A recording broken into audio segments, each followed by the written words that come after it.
家好，说来就来，我是芊芊，欢迎来到我的频道。今天呢，我们就要聊聊关于信任生命、显化、创造属于自己的人生。我相信有接触灵性或者是会来到这里看这支视频的大家呢，肯定都有听说过信任生命这句话。有些的人呢，还完全无法体悟什么是信任生命，而有些的人呢，已经正在行动去实现这个信任生命的原理。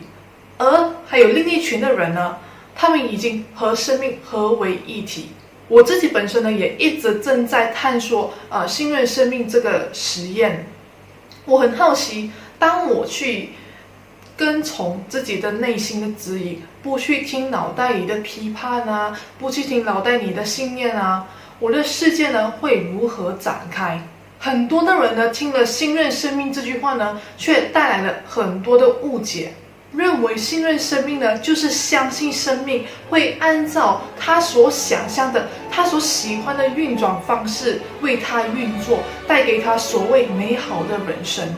比如做个东西啊，会马上成功，不用害怕失败，做的每一件事情呢，都会很顺利，因为生命会替你阻挡掉种种的问题，一切都是宇宙最好的安排。如果你是这么想的话呢，我在这里很慎重地告诉你，这并不是信任生命之道。信任生命会带给你无限的可能性，而不是让你局限在你脑袋里的幻想中。信任生命代表着我们全然的臣服与未知，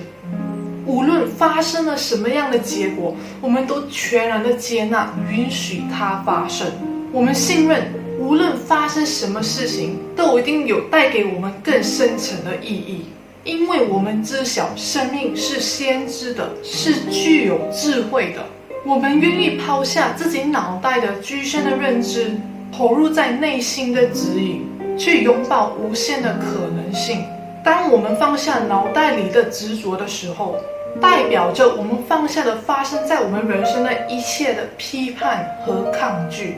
我们愿意去放下对生命的控制，任由它自由的流动。当然，这并不代表我们会面临生存上的问题。很多人会害怕，当我们去做我们心里喜欢的事情的时候，会面临没钱啊，生活上无法支撑的问题。其实这一切都是源于脑袋里对未知的恐惧所创造出来的幻象。虽然我们需要生命的支持，但是也别忘记，生命也需要我们的帮助。我们并不是单方面的依赖生命带给我们的服务，生命也需要透过我们来为他们演出这一场戏。这场戏是相互合作的，你无法生存了，你就无法帮助他们完成任务。所以他们绝对会帮助你去完成你内心想做的事情，给予你的需求。但是最重要的是，你必须去实践、去行动来完成。他们是为你开阔一条路的存在，但是要去走的人是你。如果你没走他们为你开的那条路，那么那条路就没有什么特别的意义，只是那样的存在无法好好的被利用。同样的，如果钱摆在那里，我们却不懂得如何去争取，我们什么都单方面依赖，那么我们就无法好好的和生命互动。很多时候，我们因为恐惧的声音而蒙蔽了自己心里的指引，我们因为恐惧而忘记了我们是创造者的天性。创造者是不会被动的等待世界的改变，他们会毫不犹豫的去创造他们想要的东西，因为在他们的眼里，他们相信他们绝对会得到他们想要的，这就是创造者。但我们对所谓的现实世界而局限了自己的可能性。人到底有没有发现到什么才是真实的？多数的人呢，都选择去相信外在的世界，也不愿相信自己的本质，一个被恐惧淹没的本质。一旦我们选择恐惧，我们就无法活在喜悦中，因为你会感到不安、不信任、担忧。即使这个物质主义的文明，物质满足被填满的越来越多，但是人们却逐渐的离自己的喜悦越来越远。他们都焦虑在有限的金钱、生活上的负担、精神上的压力，似乎永远都不会有足够的那一天。生活条件的发展越来越高，以至于他们对当下的生活感到艰难，躺在好几万块的沙发上，思考着自己应该存多少钱才能够应付退休的生活呢？在他们有一天对如此的人生感到疲惫的时候，他们才反应过来，自己已经深陷在永远无法填满的无底洞。债务责任让他们喘不过气，但是自己已经抽不出身，因为在人还没停下脚步去思考怎么在这一生展现自己的天赋，就被最新款的手机给吸引过去。并不是说一直满足物质的欲望是不好的现象，只是人没有分清楚什么样的事情应该先排在第一位。大部分的人都是选择物质为主，然后再把自己放在后者。人会愿意为物质的诱惑而牺牲自己，所以就会造成人被所谓的现实世界摆布的现象。表面上人看似自由的，但是他们的内在，他们的灵魂是完全不自由的，他们的心灵感受是无法自由地展现在这个世界的，因为他们已经被外在的世界控制了自己的人生。当人把自己的角色和世界兑换的时候，人再也无法掌握自己的命运，他们会开始力不从心，心灵空虚，无法发自内心的喜悦，展现自己所是。真正的富足是由我们内在而不是外在的事物来决定的。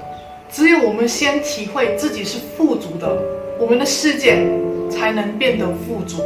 否则我们将永远活在永不满足、永远匮乏的世界里，永远被不满足的欲望操控。当我们的世界处于这样状态的时候，我们要如何去信任生命呢？我们的力量已经被恐惧消耗，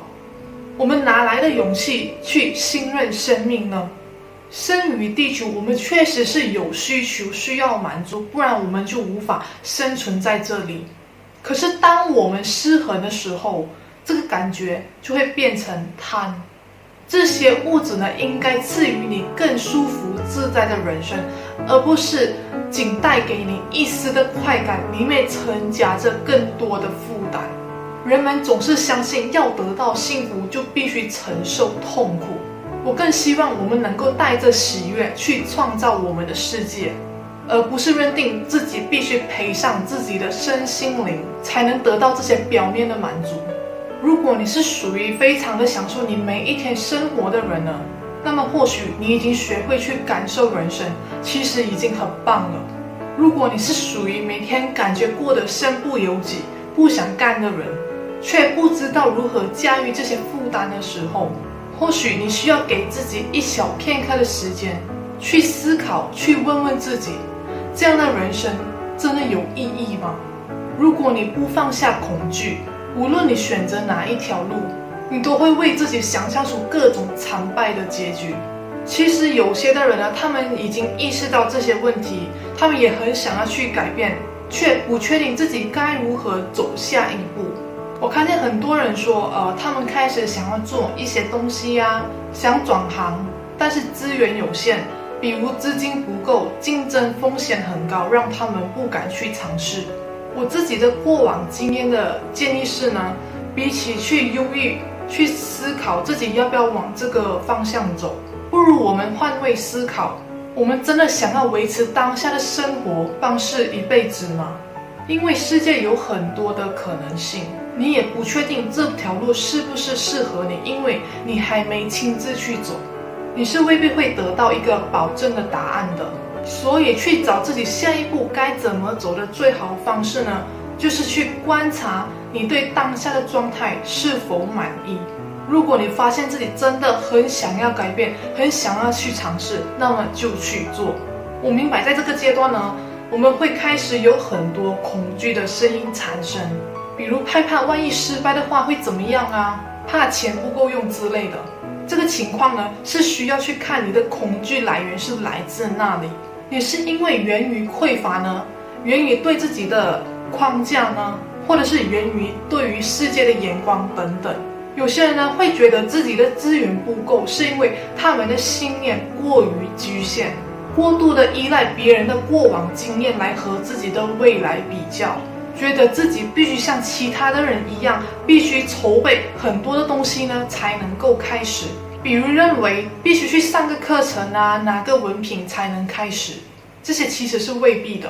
或者过于悲观，害怕自己的未来失败会怎么办，认为会无法回头了。很多时候我们就不要把事情想得这么严重。你不要忘记，你并不是什么都没有，你肯定有自己的才华，自己的经验，学会对未来敞开。只要你懂得去服务自己，服务他人，你绝对有那个能力去创造金钱。你是个创造者，你甚至可以把自己的简历投到你以前的领域，我相信都没有问题。这里的世界没有规则说不可以。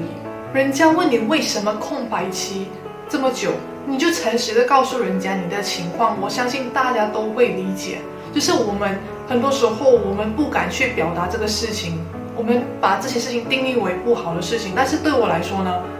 这是一个很棒的机会去展现自己有那个力量去勇气去做自己想做的事情，做什么行业都行，一切都倾听你心里的指引。不要给自己框架，比如认为自己是大学生啊，所以必须去当上班族才是最适合的，或者说认为自己是男生啊，所以不太适合去卖女性产品。去感受怎么去创造金钱呢，是令你感到喜悦的，那么就去做。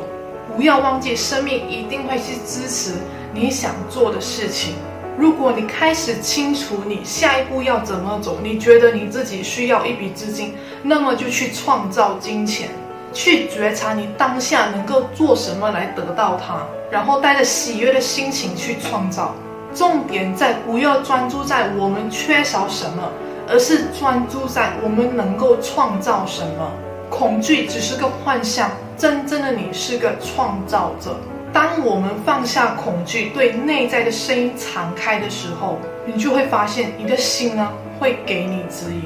同时在我们开始去探索生命的时候，千万记住不要去投射太多的期待或回馈，带着纯粹享受的心态去执行。永远不要忘记初心，你要清楚你做的这一切只是因为你热爱这样的生活方式，而不是纯粹的为利益而做。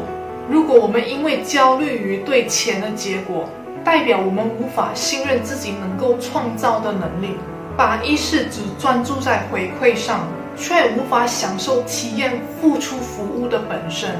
通常都会为自己显化出不好的结果。因为我们无法对生命发出正面的频率，生命也因此无法给予我们正面的结果。当我们无法展现创造者的天性，就无法成为生命的好伙伴，彼此无法相互的配合出完美的旋律。我们心里发出什么，生命就会回应我们什么，这就是宇宙法则。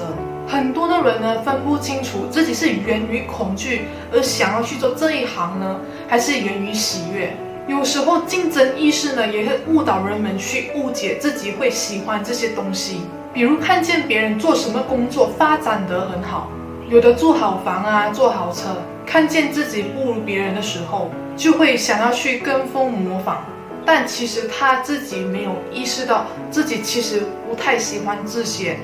只是看见别人的好处，却没有看见别人如何努力坚持到这一天。不要带着只是为了钱的心态去开始你的人生。你这么做的话呢，其实和你当下正在做的工作毫无分别。不要把钱成为你选择你人生方向的主要条件，而是先思考你喜欢以怎么样的方式呢为大家贡献服务。每个人呢一定有自己的天赋的，找出你能够享受的工作，会让你感到喜悦热情的。当你一味的追着利益跑，那就代表你觉得自己缺乏，你不相信自己是有力量的。你的外在世界呢也会如此回馈你。很多的人呢认为呢，不专注在钱的话，我们只需要全部专注在服务别人，不用照顾自己嘛，因为我们也需要钱啊。很讽刺的是，当往往人不再去对金钱执着的时候，金钱就来了。这就是信任生命的重要性。只要你能够做到喜悦，展现自己的天性，生命一定会支持你去达到，因为他们需要你。我们到底有没有发挥创造者的潜能呢？人总是认为自己是自己人生的唯一操控者，但其实不是。世界、物质、金钱也是属于生命的一种，他们很清楚自己该如何的运作，去帮助这个世界。如果人一意孤行，不愿去对生命敞开，生命也无法帮得了他们。这就是生命的运作方式。喜欢的话就订阅、分享、点赞，非常感谢你的收看，我们下期见，拜拜。